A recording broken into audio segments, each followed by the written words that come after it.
Edukasyon ang susi sa isang magandang kinabukasan. Maging ang lider ng simbahang Katoliko na si Pope Francis ay dumaan sa matagal, ngunit mabungang proseso ng pagkatuto.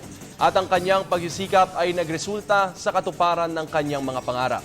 Balikan ang mga pangyayaring humubog sa kaisipan ng Santo Papa bilang isang dakilang pinuno sa espesyal na ulat ni Benj Bondo.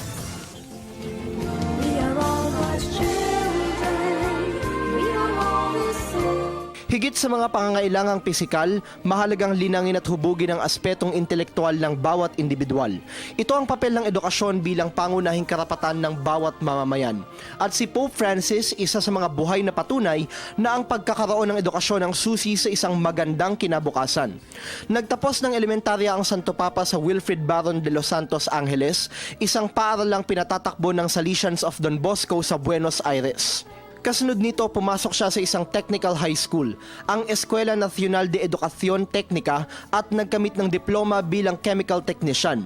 Gayunpaman, hindi nagtagal ang sandaling ito sa kanyang buhay dahil sa pangingibabaw ng kanyang pagnanais na pumasok sa ministeryo ng paglilingkod sa Panginoon. Taong 1955, una siyang pumasok sa seminaryo ng Immaculada Concepcion. Matapos ang 3 taon, lumipat naman siya sa Society of Jesus. Bilang baguhan, nag-aral siya ng kursong Humanities sa Chile. Taong 1960 nang opisyal siyang kilalanin bilang isang Jesuita. Taong 1963, pumasok siya sa Colegio de San Jose. Dito siya nagtapos ng kursong Philosophy.